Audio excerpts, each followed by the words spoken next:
नमस्ते प्यारे बच्चों, कैसे हो आप सब। उम्मीद है कि आप सब अच्छे होंगे। और चलिए बढ़ते हैं आज की वर्कशीट की तरफ। आज दिन है मंगलवार और तारीख है 20 जुलाई 2021। वर्कशीट नंबर है 26। ये वर्कशीट आपकी मैथ्स की वर्कशीट है जो कि आपको मज़े के लिए दी गई है। क्यों? क्योंकि इसमें है एक चित्र पहेली। तो चलिए शुरू करते हैं।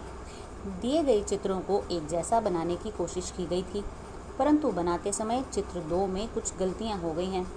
आप किन्हीं 5 गलतियों को ढूंढकर अपने अध्यापक या अध्यापिका के साथ साझा कीजिए। तो आप देख सकते हैं चित्र 1 और चित्र 2, इन दोनों में कुछ अलग है। चित्र 2 में क्या गलतियां हुई हैं वो आपको छांटनी है और लिखकर अपनी कक्षा अध्यापिका या अध्यापक को भेजनी है। इसके बाद शुरू करते हैं। दुकान का सामान भाग 1। ज़रीन की अम्मी की किराने की दुकान है। वह आज अम्मी के साथ दुकान पर गई। अम्मी ने बड़े बाज़ार से आज दुकान के लिए कुछ सामान मंगवाया है। मंगवाए गए सामान की सूची भी तैयार है। अम्मी ने ज़रीन से कहा, जब तक मैं सामान रखने की जगह बनाती हूँ तब तक तुम इस सूची को पढ़ लो और सभी वस्तुओं की कीमत को शब्दों में लिख दो। ज़रीन को वस्तुओं की कीमत पढ़ने में मुश्किल हो रही थी। अम्मी ने ज़रीन को संख्याएं खोल कर पढ़ने के लिए कहा, जैसे 4, 9, 8, 2। इन सभी संख्याओं को उन्होंने खोल कर विस्तार से बताया। तो 1000 के नंबर पर है 4000, फिर 900, फिर 80, फिर 2। तो ये बन गया 4982।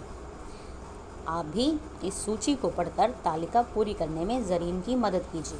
तो ज़रीन की अम्मी ने संख्या को उसके स्थान के अनुसार खोल दिया। सबसे पीछे इकाई का स्थान, फिर दहाई का, फिर सैकड़ा और फिर हज़ार। इसी तरह से जब संख्याएं खोली गई तो संख्याओं को आसानी से पढ़ा जा सकता है।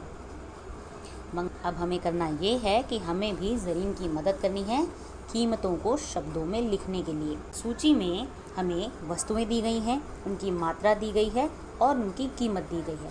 कीमत पढ़ने के लिए अम्मी ने हमें एक आसान तरीका बताया है कि हमें पूरी कीमत को खोलकर उसके नाम से पढ़ना है।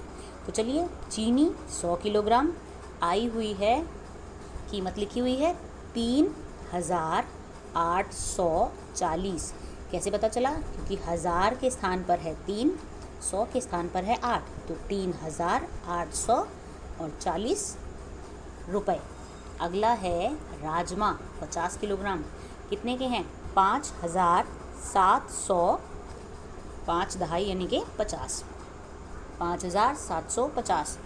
ऐसे ही अगली तूर दाल 86 किलोग्राम है, जिसकी कीमत है 7000।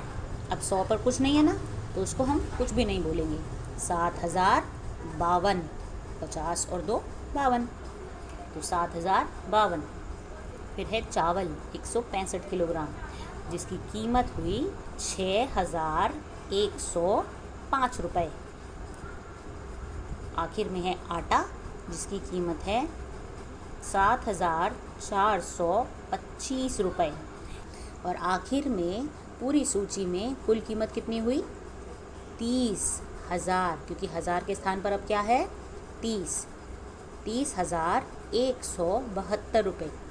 तो आपको ये कीमतें शब्दों में लिखनी है। आप अगर इंग्लिश में लिखना चाहते हैं तो इंग्लिश में भी लिख सकते हैं। अभिभावकों के लिए सुझाव है कि बच्चों को अपने आसपास की चीज़ों, जैसे कि दुकानों के बोर्ड, चीज़ों की पैकिंग पेपर, गाड़ियों के नंबर आदि पर लिखे शब्दों, वाक्यों और संख्याओं को पढ़ने के लिए प्रेरित करें। यह हमारी आज की वर्कशीट। हम मिलेंगे कल, तब तक के लिए धन्यवाद।